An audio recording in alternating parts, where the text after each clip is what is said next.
Yo, what is up, YouTube? I'm Blitz5. Today is September 6th, so the In the Name of the Tsar DLC has officially been dropped for Battlefield 1. We've been waiting for this for a pretty long time. They pushed it all the way back to September, and in the meantime, they've been dropping maps each month, new content and stuff. It's been really good so far. A little bit slow, and the way they've done it is a little bit weird.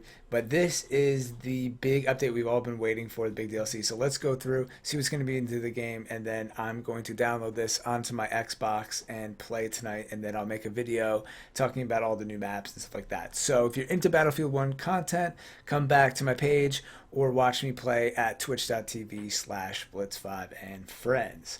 So we have Battlefield 1 In the Name of the Tsar update notes. So the cold winter winds blow across the Russian landscape from war-torn river valleys to the streets of...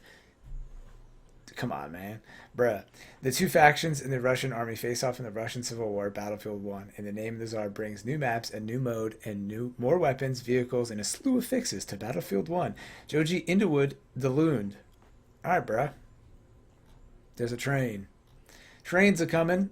New content. With the release of Battlefield 1 In the Name of the Tsar, we bring a lot of new content to the game for Battlefield 1. Premium Pass owners, asterisks, and owners of Battlefield 1 name in the Tsar. Battlefield 1 premium content, Battlefield 1 Revolution, contact. Basically, what they're saying here is that, like, if you don't have the premium pass, you can play with people for 2 weeks who don't have the premium pass. At least I'm guessing, right? Let's see. We'll be able to access for 2 weeks and blah, blah, blah, blah, blah. This is actually a really great thing that I think Battlefield is doing. I know you guys didn't ask for my opinion, but when you come out with DLC for a game, it breaks the community. So by them doing this premium with friends, it kind of entices people to at least get on the game and keep the numbers active and then potentially buy it. Because at the end of the day, if they're not going to buy it, they're not going to buy it. So you might as well let them kind of play, but then you don't want to punish the people who are paying, but they're their friends. I think the system is fantastic, and it's good to keep the numbers in the community up. I just wish more people would pay for it that are interested in it. And this screenshot is sick, really cool. I mean, this looks really great. Obviously, this is probably like touched up a whole lot here, but it looks awesome. Just a really cool shot. So here are the maps. So we have Galatia, an entrenched fight across a war-torn river valley. Oh, by the way, this is like the first these are going to be the first maps slash gameplay that's in the winter in Battlefield 1. They started without any winter fights, and that was supposed to be part of this DLC, so it's finally here. It's basically like winter in Russia is coming, and I'm super stoked for this because it's been lacking from the game. We've had like desert, forest, gameplay, some other kind of terrain, a lot of mountains, and this is the first winter, which is sick. New camo and stuff like that. So Galatia, then we got Brusilov Keep, a small village in the high Carpathians brace for a Russian siege. Albion German ships invade the West Estonian archipelago, so that's pretty cool. Chain of islands, like maybe that would be like a map that involves more boats. Sounds like it. If it's going to be, if they're mentioning ships, that's pretty sweet. Then we have Tsaritsin, an old and new Russian clash in the war-torn streets of Tsaritsyn. Like I've had to say that word 9 times already. In the Volga River, an epic tank battle along the Volga River. Pretty sweet. And then this looks like some kind of care package thing in here. So this is new. I didn't know about this. I've been following Battlefield a lot, but then I've kind of dropped off on like following all of the individual updates. So this is also new to me too. So let's see. Supply drop game mode. Resupply troops was essential to victory in World War One, and the use of airplanes to deliver much needed supplies was a completely new tactic.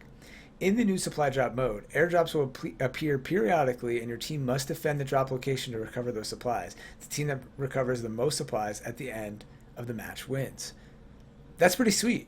So it's kind of like almost like a headquarters type thing where you have to defend it, or kind of like King of the Hill. I really like this game mode. I'm definitely going to be playing this this weekend. That's awesome.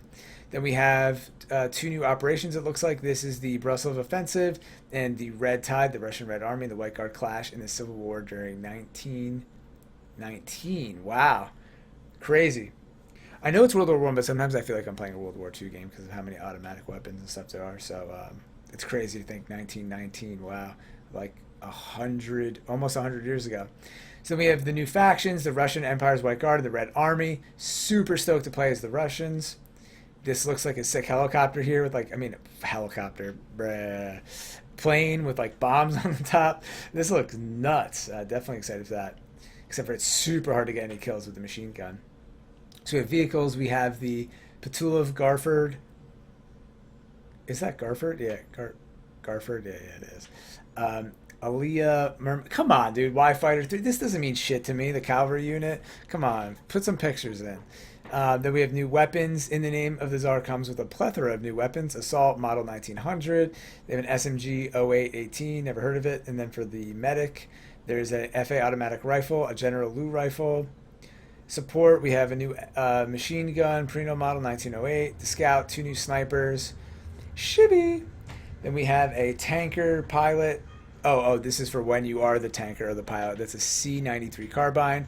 And then there's 2 new sidearms, which is pretty cool. Definitely check those out. And melee all kits, we got a new dagger and a new club. Sweet, looks like one of the maps here, like an old church or a big building. Cemetery or something going on. No, maybe that's just like a blown out building, but I'm liking the trench here. Looks pretty sweet to me. And then it says other updates. This is required. A required update for all Battlefield 1 players to play online. The following fixes will apply to Battlefield 1 players. Okay, so there's a lot of stuff here. I don't know if I want to read it all. Let's see. Specializations. Prepare for battle like never before with specialization system. New customization options will allow you to enhance your effectiveness on the battlefield and tweak your soldier to explore new ways to play. All players will start with a set of basic specializations, and many more can be unlocked by completing service assignments. Service assignments are a new set of challenges that will test your mettle as a soldier. Show that you've got what it takes with the getting started assignment before moving on to the more difficult staying focused challenge. You pick one kit and master or complete all of them and become a jack of all trades. Oh, this is sweet. So let's see. HDR10. Oh, now they'll have high dynamic range support, persistence. Some UI issues here. Interesting vehicles. Bombers should no longer take multiple damage pings from a single bullet. Changes to stationary weapon and respawn. If not repaired for 2 minutes, the field gun, blah, blah, blah, will get restored to full health. Players can still use the repair tool to get them back into action faster. Anything interesting here? Netcode. Increase RSP map rotation limit from 15 to 24. Cool.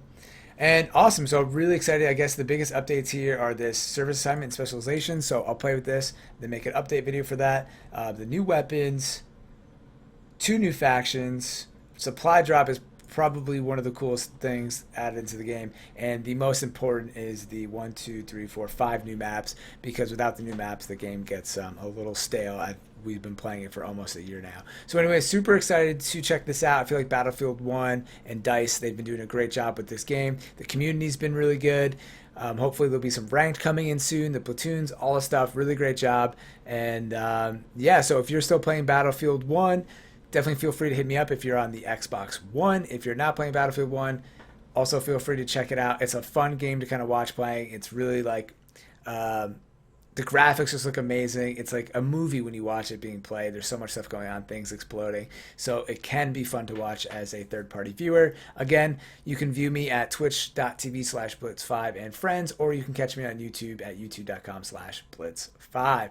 As always, I am Blitz5. Thank you all for watching.